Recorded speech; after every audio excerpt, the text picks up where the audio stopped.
কোরআনে কারীমে আল্লাহ সুবহানাহু ওয়া তাআলা হযরত জাকারিয়া আলাইহিস সালামের ঘটনা বলেছেন।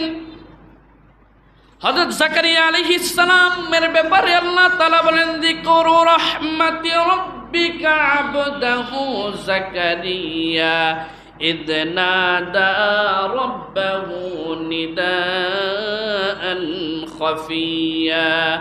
হযরত জাকারিয়া আলাইহিস সালামের দীর্ঘদিন পর্যন্ত সন্তান হয় না। আল্লাহ তাআলার কাছে চুপি চুপি দোয়া করলেন। ক্বালা রাব্বি ইন্নী ওয়াহানাল আযমু মিন্নী ওয়াশতাআলা আর-রা'সু শাইবা। জাকারিয়া আলাইহিস সালাম আল্লাহর কাছে দোয়া করলেন, রব্বি ইন্নী ওয়াহানাল আযমু মিন্নী, আল্লাহ আমি দুর্বল হয়ে গেছি, আমি বয়স্ক হয়ে গেছি, আমার শরীরের হাড্ডিগুলা এখন কমজোর হয়ে গেছে, দুর্বল হয়ে গেছে, শরীরে আগের মতো শক্তি পাই না।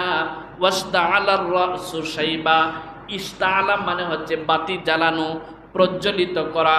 হযরত জাকারিয়া আলাইহিস সালাম আল্লাহর কাছে বলছেন, আল্লাহ ওয়াশতাআলা আর-রা'সু শাইবা, আমি তো মাথার মধ্যে আমার বাতি জ্বালিয়ে ফেলেছি, মানে আমার চুলগুলো সাদা হয়ে গেছে, আমার চুল পেকে গেছে। ওয়াশতাআলা আর-রা'সু শাইবা ওয়া লাম আকুম বিদুআইকা রাব্বি শাকিয়া।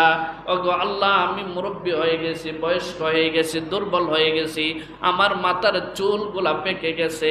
আল্লাহ রব্বি লা তাদারনি ফারদা, আল্লাহ আপনি আমাকে একা একা ছেড়ে দিয়েন না। আয় আল্লাহ, আমার কোনো ওয়ারিস নেই, আপনি আমাকে একজন ওয়ারিস দান করেন। জাকারিয়া আলাইহিস সালাম আল্লাহর কাছে দোয়া করলেন। তাফসীরের কিতাবে সূক্ষ্ম একটা কথা এনেছেন।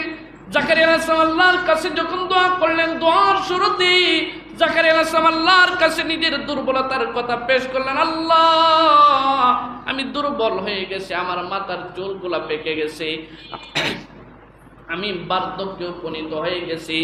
এই বার্ধক্য রহম এবং দয়াদ্রতা চায়। আল্লাহ আমি বার্ধক্য উপনীত হয়ে গেছি, আপনার দয়া চাই, আপনি আমাকে এই বার্ধক্যের কারণে আপনি আমাকে দয়া করেন। কোরআনে কারীম সাক্ষী আল্লাহ সুবহানাহু ওয়া তাআলার কাছে জাকারিয়া আলাইহিস সালাতু ওয়াস সালাম যখন নিজের এই দুর্বলতার কথা পেশ করে দোয়া করলেন, আল্লাহ তাআলা জাকারিয়া আলাইহিস সালাতু ওয়াস সালামের দোয়াকে কবুল করে নিলেন। বার্ধক্য